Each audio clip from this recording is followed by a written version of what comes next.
నమస్తే. Lights on వర్సెస్కు స్వాగతం. Bible గ్రంథంలో చాలామంది స్త్రీల గురించి ప్రస్తావించారు.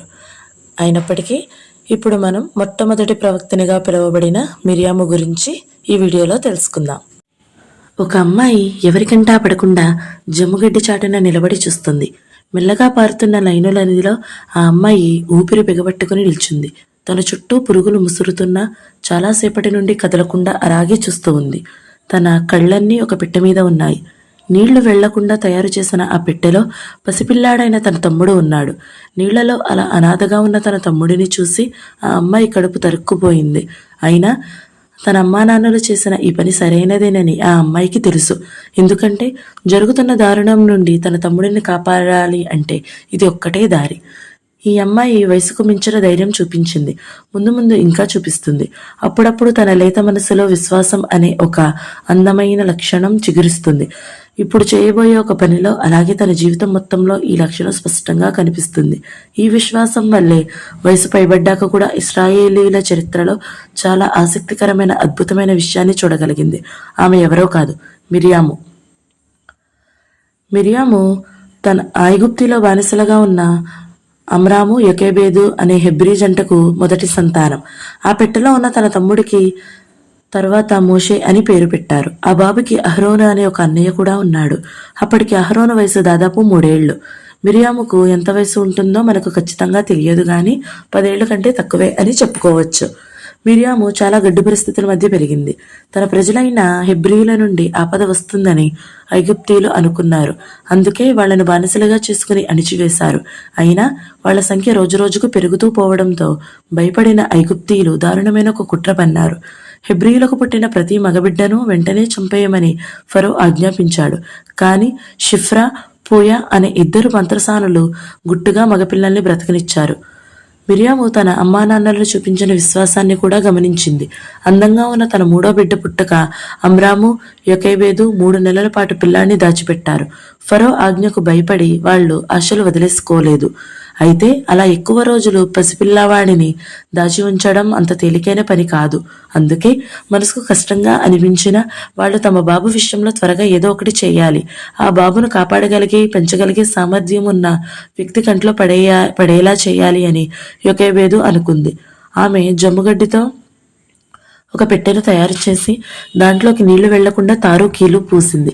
ప్రాణానికి ప్రాణంగా ప్రేమించిన తన బిడ్డను అందులో ఉంచి నైలు నదిలో వదిలింది. ఒక పక్క ఇదంతా చేస్తూనే మరొక పక్క ఆ తల్లి తీవ్రంగా ప్రార్థించడం చేసింది. మిరియాముని దగ్గరలో నిలబట్టి ఎవరైనా వస్తారా అని ఎదురు చూడమని చెప్పింది. మిరియాము అలా ఎదురు చూస్తుంది. కొంతమంది స్త్రీలు అటువైపు రావడాన్ని తను గమనించింది. అక్కడికి వచ్చింది మామూలు ఐగుప్తీయులు కాదు, ఫరో కుమార్తె. ఆమె చెలికత్తెలతో కలిసి నైలు నదిలో స్నానం చేయడానికి వచ్చింది. అని చూడగానే మిరియాము చాలా భయపడింది. రాజు ఆజ్ఞకు వ్యతిరేకంగా అతని సొంత కూతురే ఒక హెబ్రీ పిల్లాడిని కాపాడుతుందని ఆలోచించడానికి కూడా మిరియాము ధైర్యం చేయలేదు. ఆ సమయంలో మిరియాము బాగా ప్రార్థించింది. జమ్ముగడ్డి దగ్గరున్న పెట్టెను ఫరో కూతురు చూసింది. దాన్ని తీసుకురమ్మని ఆమె తన చెలికత్తెకు చెప్పింది. ఆమె ఆ పెట్టెను తెరిచి ఆ బిడ్డను చూసింది. వాడు ఏడుస్తున్నాడు. ఒక హెబ్రీ తల్లి తన బిడ్డ ప్రాణాలు కాపాడాలని ప్రయత్నిస్తుందని ఫరో కూతురికి అర్థమైంది. కానీ ఆ అందమైన బిడ్డను చూసి ఆమెకు జాలేసింది.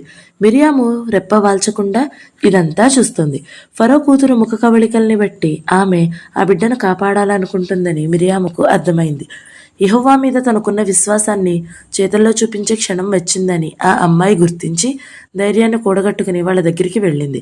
ఆ కాలంలో బానిసగా ఉన్న ఒక హెబ్రీ అమ్మాయి రాజు కుటుంబంలోని వాళ్లతో మాట్లాడడం అంటే సాహసమే అని చెప్పాలి. అయినా గాని మిరియాము ఫరో కూతురు దగ్గరికి వెళ్ళి ఇలా అడిగింది, నీ కోసం ఆ పిల్లవాడికి పాలిచ్చి పెంచడానికి నేను వెళ్ళి ఒక హెబ్రీ స్త్రీని తీసుకుని రానా? నిజానికి అది చాలా తెలివైన ప్రశ్న. ఆ పసిబిడ్డకు పాలిచ్చి పెంచే పరిస్థితుల్లో తాను లేనని ఫరో కూతురికి తెలుసు. బహుశా ఆ బాబు కొంతకాలం అతని ప్రజల మధ్య పెరగడం మంచిదని, తర్వాత దత్తత తీసుకుని తన ఇంటికి తీసుకురావచ్చని, అక్కడ మంచి చదువు చెప్పించి పెద్దవాడిని చేయొచ్చని ఆమె అనుకుంది. ఫరో కూతురు వెళ్ళు అని అనగానే మిరియాము మనసు సంతోషంతో పొంగిపోయింది. పిల్లాడికి ఏమవుతుందో అని కంగారు పడుతున్న తన అమ్మానాన్నల దగ్గరకు మిరియాము ఆగమేఘాల మీద పరిగెత్తుకుని వెళ్ళింది. ఆయాసపడుతూ జరిగిన విషయాన్ని వాళ్ళ అమ్మకు ఆనందంగా చెప్పింది. యెహోవాయే ఇదంతా చేస్తున్నాడని అర్థం చేసుకున్న యొకేబేదు మిరియాముతో పాటు ఫరో కూతురి దగ్గరికి వెళ్ళింది. ఆ యువరాణి ఆమెతో ఇలా అంది, ఈ బిడ్డను నీతో పాటు తీసుకుని వెళ్ళు. నా కోసం వాడికి పాలిచ్చి పెంచు. నేను నీకు జీతం ఇస్తాను. అది వినగానే ఆ తల్లి ఊపిరి పీల్చుకుని ఎంత సంతోషించిందో. బహుశా అవేవి తన ముఖంలో కనిపించకుండా ఆమె జాగ్రత్త పడింది.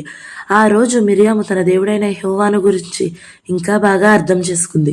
ఆయన తన ప్రజల్ని పట్టించుకుంటాడని, వాళ్ళ ప్రార్థనని వింటాడని తెలుసుకుంది. ధైర్యం, విశ్వాసం లాంటి లక్షణాలన్నీ కేవలం పెద్దవాళ్ళు, పురుషులే కాదు, అందరూ చూపించగలరని నేర్చుకుంది. అవును, తనను నమ్మకంగా ఆరాధించే వాళ్ళందరి ప్రార్థనలన్నీ యెహోవా వింటాడు. నేడున్న కష్టమైన పరిస్థితుల్లో చిన్న, పెద్ద, ఆడ, మగ అని తేడా లేకుండా అందరం ఆ విషయాన్ని గుర్తుపెట్టుకోవాలి. యొకేబేదు పిల్లాడికి పాలిచ్చి పెంచింది. మిరియాముకు తన చిన్న తమ్ముడంటే ఎంతో ప్రాణం. ఆ పిల్లాడు తను ఎంతగా అలవాటయ్యాడంటే తన తమ్ముడికి తానే మాటలు నేర్పించింది. ఆ పిల్లాడు మొదటిసారిగా యెహోవా అని పలికినప్పుడు మిరియాము ఎంతో సంబరపడింది. అయితే ఆ పిల్లాడు కాస్త ఎదిగాక ఫరో కూతురు దగ్గరికి తీసుకెళ్లాల్సిన సమయం వచ్చింది. అప్పుడు ఆ కుటుంబం చాలా బాధపడింది. ఫరో కూతురు ఆ పిల్లాడికి మోషే అని పేరు పెట్టింది. వాడు పెరిగి పెద్దయ్యాక ఎలా తయారవుతాడో చూడాలని మిరియాము ఆశగా ఎదురుచూసింది. ఐగుప్తీ రాజభవనంలో పెరుగుతున్న మోషేకు యెహోవా మీద ప్రేమ తగ్గిపోకుండా అలాగే ఉంటుందా అనే సందేహం కూడా వచ్చింది. కాలమే ఈ ప్రశ్నకు జవాబిస్తుంది అని ఊరుకుంది. మోషే పెద్దయ్యాక రాజకుటుంబంలో ఉండే సుఖాలన్నీ, సంపదలన్నీ అనుభవించాలని కోరుకోలేదు గాని యెహోవాను ఆరాధించాలని కోరుకున్నాడు. తన తమ్ముడు తీసుకున్న ఆ నిర్ణయం గురించి విన్నప్పుడు మిరియాము ఎంతో గర్వపడింది. మోషేకు 40 ఏళ్లున్నప్పుడు అతను తన ప్రజల తరపున నిలబడ్డాడు. ఒక ఐగుప్తీయుడు ఒక హెబ్రీ దాసుణ్ణి కొడుతుండడం చూసి మోషే ఆ ఐగుప్తీయుణ్ణి చంపేశాడు. దాంతో మోషే ప్రమాదంలో పడ్డాడు. అతడు తన ప్రాణాన్ని అరచేతిలో పెట్టుకుని ఐగుప్తు నుండి పారిపోయాడు. అప్పటి నుండి మరో 40 ఏళ్ల వరకు తన తమ్ముడు గురించి మిరియాముకు ఎలాంటి వార్త తెలియలేదు. మోషే మిద్యాను పారిపోయాడు. అక్కడ గొర్రెల్ని కాస్తూ ఉన్నాడు. కాలం గడుస్తుండగా మిరియాము వయసుతో పాటు తన ప్రజల కష్టాలు కూడా పెరుగుతూ వచ్చాయి. దేవుడు తన ప్రజలను విడిపించడం కోసం మోషేను ఐగుప్తుకు పంపించాడు. అతను తిరిగి వచ్చినప్పుడు మిరియాముకు 80 ఏళ్లు దాటి ఉంటాయి. మోషే తరపున అహరోను మాట్లాడేవాడు. వీళ్ళిద్దరూ కలిసి దేవుని ప్రజల్ని వదిలేయమని అడగడానికి ఫరో దగ్గరికి వెళ్లారు. వాళ్ళు అడిగిన దానికి ఫరో ఒప్పుకోలేదు. తన తమ్ముళ్ళు డీలా పడిపోకుండా ఉండడం కోసం మిరియాము వారికి సహాయం చేసేది. అంతేకాకుండా ఐగుప్తీయుల మీదకి యెహోవా 10 తెగులు రప్పించిన సమయంలో మోషే, అహరోనులు ఫరోను కలిసి వచ్చిన ప్రతిసారి మిరియాము వాళ్లకు ధైర్యం చెప్పింది. చివరిగా 10వ తెగులు వచ్చినప్పుడు, అంటే ఐగుప్తు దేశంలో ప్రతి మొదటి సంతానం చనిపోయినప్పుడు ఇశ్రాయేలీలకు గొప్ప విడుదల దొరికింది. ఇశ్రాయేలీలు ఐగుప్తు వదిలి వస్తున్నప్పుడు మోషే నాయకత్వం వహించాడు. అప్పుడు మిరియాము తన ప్రజలకు అలుపెరగకుండా సహాయం చేసింది. తరువాత ఇశ్రాయేలీలు ఎర్ర సముద్రానికి, ఐగుప్తు సైన్యానికి మధ్యలో చిక్కుకున్నప్పుడు తన తమ్ముడైన మోషే సముద్రం మీద నిల్చుని చేతికర్రను ఎత్తడం మిరియాము చూసింది. అప్పుడు సముద్రము రెండుగా చీలిపోయింది. సముద్రంలోని ఆరిన నేల మీద మోషే ప్రజల్ని నడిపించడం గమనించిన మిరియాముకు యెహోవా మీద ఇంతకు ముందు కన్నా ఎక్కువ విశ్వాసం కలిగింది.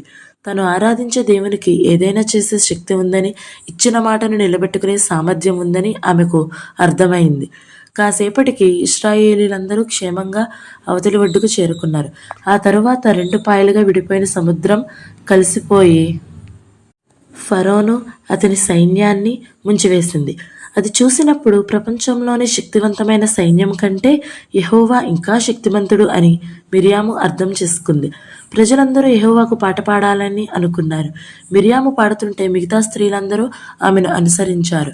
ఆమె ఇలా పాడింది, యెహోవాకు పాట పాడండి, ఎందుకంటే ఆయన ఘన విజయం సాధించాడు. గుర్రాన్ని, దాని రౌతును ఆయన సముద్రంలో పడద్రోశాడు. మిరియాము జీవితంలో అది ఎంతో ప్రత్యేకమైన రోజు. అది ఆమె మనసులో చెరగని ముద్ర వేసింది.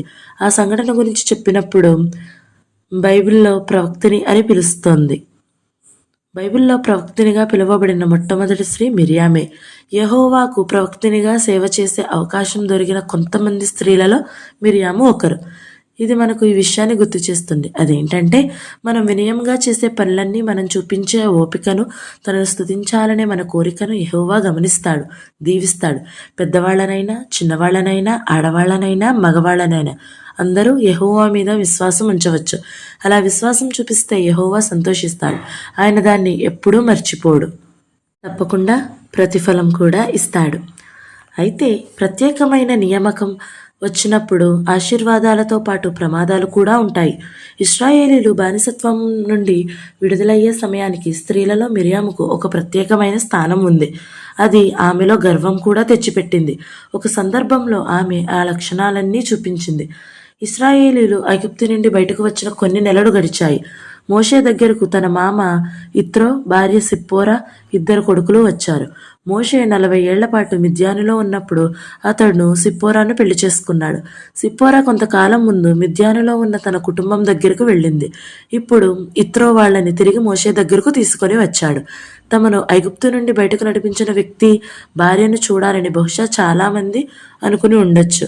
సిప్పోరాను చూసి మిరియాముకు కూడా అలానే అనిపించింది. మొదట్లో సంతోషించింది, కానీ రోజులు గడిచే కొద్దీ ఆమెలో గర్వం పెరిగింది. బహుశా స్త్రీలలో తనకున్న ప్రత్యేకమైన స్థానం ఎక్కడ సిప్పోరాకు వెళ్ళిపోతుందో అని ఆమె భయపడి ఉండొచ్చు. ఏదేమైనా మిరియాము, అహరోను కలిసి మోషేకు వ్యతిరేకంగా మాట్లాడడం మొదలుపెట్టారు. చివరికి వాళ్ళ మాటలు హద్దులు దాటి అసూయపడేలా చేశాయి. ముందు వాళ్ళు సిప్పోరా గురించి మాట్లాడుతూ ఆమె ఇశ్రాయేలీయురాలు కాదని, కుషీయురాలు అని అన్నారు.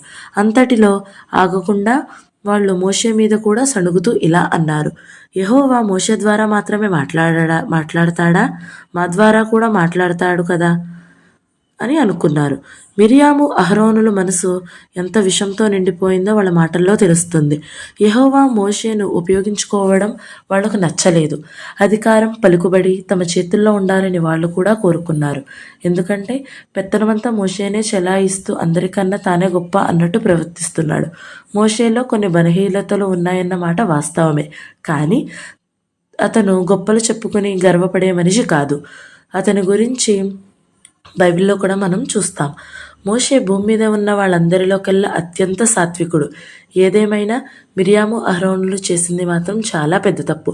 వాళ్ళ ప్రాణాలు ప్రమాదంలో పడ్డాయి. ఎందుకంటే యెహోవా ఆ మాటల్ని వింటూ ఉన్నాడు. యెహోవా ఉన్నట్టుండి ఆ 3 తోబుట్టువుల్ని ప్రత్యక్ష గుడారం దగ్గరకు రమ్మని చెప్పాడు. ఆయన మేఘస్తంభంలో దిగివచ్చి గుడారపు ప్రవేశ ద్వారం దగ్గర నిలబడి వాళ్లతో మాట్లాడాడు.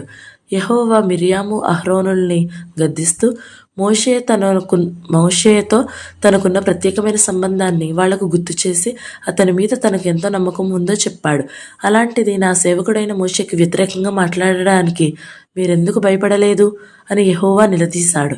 అప్పుడు మిరియాము, అహరోను భయంతో గజగజా వణికిపోయారు. వాళ్ళు అవమానించిన మోషేనే అయినా తనను అవమానించినట్టుగా యెహోవా చూశాడు. పరిస్థితి ఇంతవరకు రావడానికి మూల కారణం మిరియాము అనే చెప్పవచ్చు.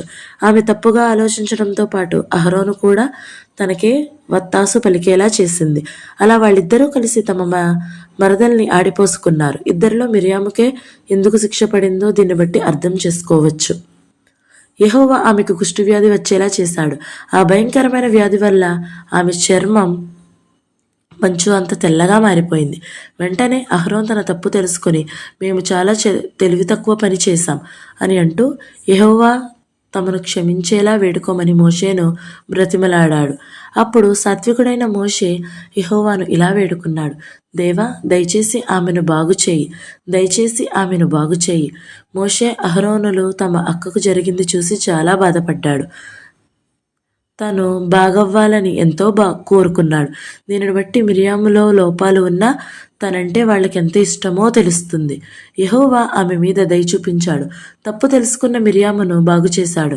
అయితే ఆమె ఇశ్రాయేలీల్లో కలవకుండా 7 రోజుల పాటు పాలెం బయట విడిగా ఉండాలని యెహోవా చెప్పాడు. అలా చేయడం ఆమెకు నిజంగా తలకొట్టేసినట్టు అనిపించింది.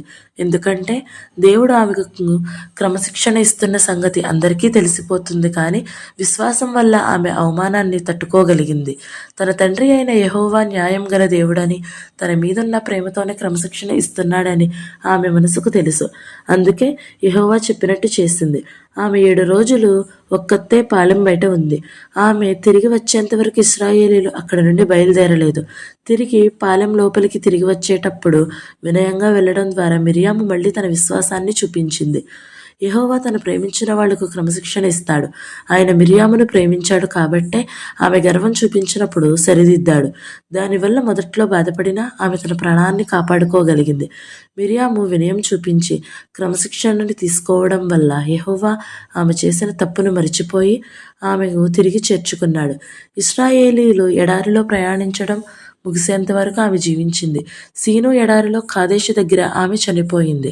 అప్పుడు ఆమె వయసు దాదాపు 130 ఏళ్లు. మిరియాము నమ్మకంగా చేసిన సేవను యెహోవా ఎప్పుడూ మరిచిపోలేదు. అందుకే 100 ఏళ్ల తర్వాత ప్రవక్త అయిన మీకాతో తన ప్రజలకు ఇలాగ గుర్తు చేశాడు. దాస్యగృహం నుండి విడిపించాను. మోషేను, అహరోను, మిరియామును మీ ముందు పంపించాను. మిరియాము జీవితం నుండి మనం ఎంతో నేర్చుకోవచ్చు. తమను తాము కాపాడుకోలేని వాళ్ల కోసం నిలబడాలి. సరైన దాని తరపున ధైర్యంగా మాట్లాడాలి. చిన్నప్పుడు మిరియాము అదే చేసింది. ఆమెలాగే మనం కూడా దేవుని మాటల్ని సంతోషంగా ప్రకటించాలి. ఆమె చూపించిన ఈర్ష్య, అసూయ లాంటి ప్రమాదకరమైన లక్షణాలకు దూరంగా ఉండాలి. ఆమెలాగే యెహోవా ఇచ్చే క్రమశిక్షణను వినయంగా తీసుకోవాలి. అలా ఇవన్నీ చేస్తే మిరియాము చూపించిన విశ్వాసాన్ని మనం అనుకరించిన వాళ్ళమవుతాం. మన ఛానల్లో మోషే గారి గురించిన జీవిత చరిత్ర కూడా ఉందండి. ఒకసారి చూడండి. నచ్చితే ఛానల్ని లైక్ చేయండి, షేర్ చేయండి, సబ్స్క్రైబ్ చేయండి. Praise the lord.